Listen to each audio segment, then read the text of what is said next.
Et bonjour à tous, c'est Antares, on se retrouve aujourd'hui pour une nouvelle vidéo, et comme vous avez pu le voir dans le titre, on va parler de Arcane. Alors, je vais pas faire dans cette vidéo, en tout cas un résumé de la série, je vais parler de 2-3 éléments principaux, et par ce fait, des extraits que je vais mettre dans la vidéo. Malgré qu'il n'y ait pas de résumé, ça sera une vidéo où il y aura du spoil, donc si vous n'avez pas vu la série, je vous conseille d'aller la voir et avant cette vidéo si vous voulez pas avoir de spoil du tout. Mais sinon, sachez qu'on va juste parler des grandes lignes de la série rapidement et juste ce qu'il faut pour pouvoir parler des événements et de certaines scènes de la série. Donc tout d'abord, qu'est-ce qu'est Arcane?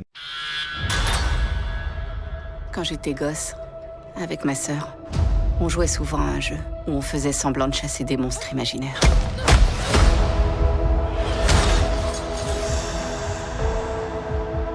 Je lui disais, aucun d'entre eux viendra t'enlever tant que je serai là. Et un monstre bien réel s'est pointé. Il faut que je la retrouve.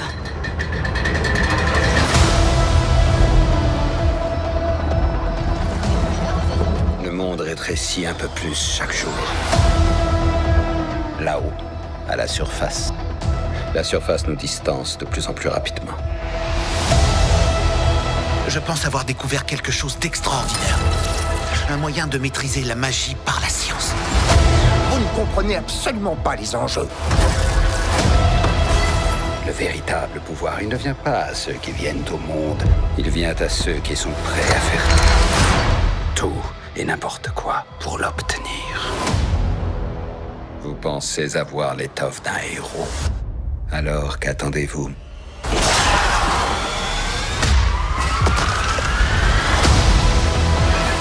De nombreuses victimes pourraient être à déplorer. Le monde d'en bas ne peut pas être contrôlé. Alors nous devons employer la force. Vous avez fait quoi de ma sœur? Je lui dirai que tu lui passes le bonjour. Le cycle de violence ne s'arrêtera jamais. On ne peut plus rien faire pour elle. Je dois quand même essayer. Tu as bon cœur, Vi. Ne perds jamais ça. Protège la famille.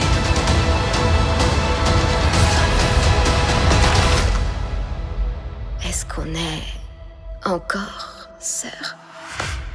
Jamais rien ne pourra changer ça.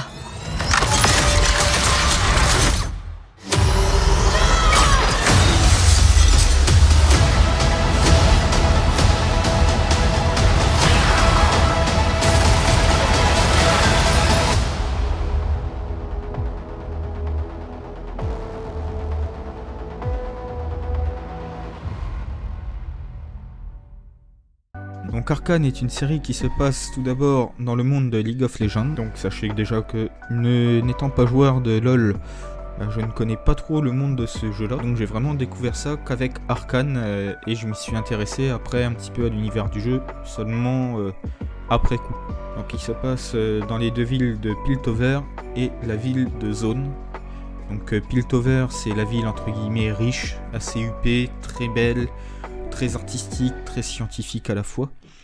Et Zaun c'est vraiment la base ville, la zone industrielle, très pauvre, avec des habitants qui se débrouillent comme ils peuvent pour vivre, malgré le manque de reconnaissance de Piltover. Donc dans cette série, on va suivre les aventures et l'évolution des personnages de Vi et de Powder, ou Jinx. Leur vie est semée quand même d'un certain chaos, ayant perdu leurs parents assez jeunes, ayant perdu leur père adoptif quelques années plus tard, et ayant été séparés à cause de diverses raisons. Je vais éviter de trop détailler pour l'instant, pour éviter de trop spoil aussi. A savoir que la séparation entre Vi et Powder s'est faite parce que Vi a été arrêté et mis en prison. Du coup, pour Powder, ne sachant pas que ça soit tout simplement dans les moments d'échange ou de les phases clés des différents personnages, que ce soit Jace, Vi, Caitlyn, même Victor et Heimerdinger, on ressent, quelle qu'en soit la scène, une vive émotion, et c'est là où ça devient intéressant.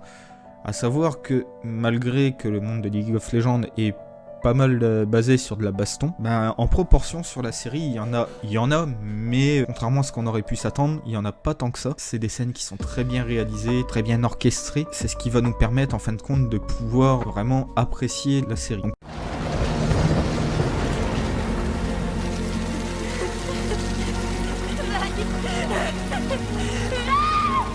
Je t'en prie.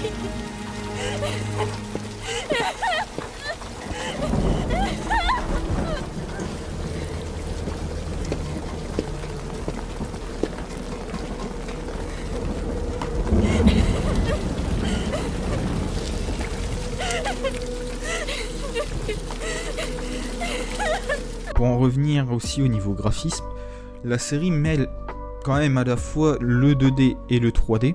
Et ça, c'en est un point où on se rend même plus compte de l'écart des deux. Enfin si, on s'en rend compte, mais on n'y prête plus attention tellement c'est bien fait. On ne voit pas de démarquage entre les décors et tout ça qui peuvent être un peu plus tournés sur la 2D et les personnages qui sont à moitié 3D, 2D. J'ai énormément apprécié ça pour ça justement, parce que ça nous fait un décor qui est quand même très complexe, très détaillé, et qui à la fois d'être détaillé est aussi très bien fait, avec, pour que ça soit Piltover, un style qui est vraiment propre à cette ville là, qui est assez riche, assez scientifique et artistique, en comparaison à la ville de Zone qui est vraiment très pauvre, très sombre, très triste entre guillemets. C'est ce qui inscrit aussi cet univers là dans la partie steampunk, et j'irais même à dire pour certaines choses que ça peut se rapprocher un peu du cyberpunk pour certains passages. Je pense notamment au niveau cyberpunk, les passages dans Zone avec par exemple la dernière goutte, un bar vraiment avec l'enseigne rien que des néons, et surtout le passage avec le bras de Sevika. Elle a un bras gauche entièrement mécanique et qui fonctionne en grande partie grâce au shimmer, et où elle peut développer la force de ce bras là grâce au shimmer. Pour moi c'est pour ça que ça se rapproche aussi un peu du cyberpunk, du fait de la modification corporelle en Sevika, parce que c'est le personnage qu'on se rappelle le plus dans ce style là, et surtout le personnage qu'on voit le plus dans ce style-là. Je me rappelle plus du nom des barons de la drogue, qui ont tous quelques petites modifications physiques. C'est ce qui apporte en fait la petite chose qui va bien, qui illustre tout ça. On se retrouve en fait dans un peu de futurisme, de science-fiction, mais à la fois du cyberpunk, un petit peu caché quand même sur les bords, mais qui est quand même présent avec le steampunk, où là c'est flagrant. Pour reprendre le bras de Sevika, c'est du cyberpunk du fait de la modification corporelle, même si là c'était pas voulu, c'est pour remplacer son bras qu'elle a perdu à cause de l'explosion. Mais le style du bras en lui-même, c'est un style plus steampunk, avec des systèmes d'engrenage et tout ça bien visible. C'est vraiment, ça fait moins robotique, ça fait vraiment une petite machinerie à l'ancienne, de steampunk quoi. Et là où je trouve qu'on retrouve aussi un style un peu steampunk, c'est au niveau des armures des pacifieurs qui descendent dans la ville de Zone, ou qui sont sur le pont à la frontière entre Zone et Piltover. Je trouve que ça fait un beau style steampunk qui est bien présent, ou les masques à gaz aussi. Ça, pour moi c'est un style steampunk assez prononcé quand même. Ça pour dire que en fait on voit qu'il y a une influence de plusieurs styles différents qu'on peut relier à la science-fiction dans Arcane, et ça c'est très appréciable. Donc c'est plus appréciable du fait aussi que on a une part un peu de mystique, de fantasy avec la magie et la technologie Hextech qui exploite cette magie-là. Pour moi, ça en est très impressionnant, très beau, très bien fait. Ça donne envie d'explorer ces deux villes-là, que ça soit aussi bien Zone ou Piltover. Moi, ça me donne envie de les explorer quand je vois les décors, la façon dont c'est fait, c'est vraiment incroyable. Donc maintenant aussi, on peut parler des musiques. Alors les musiques, que ça soit les musiques d'ambiance, que je trouve juste splendides, qui collent parfaitement aux scènes, ça redonne encore des côtés d'émotion aux scènes, où il y a des scènes, ça donne vraiment envie enfin, on a la larme à l'œil, parce que ça soit la musique, le contexte, les émotions dues à l'animation et tout ça, et les émotions des personnages, moi ça m'a collé les frissons, de la larme à l'œil, vraiment magnifique.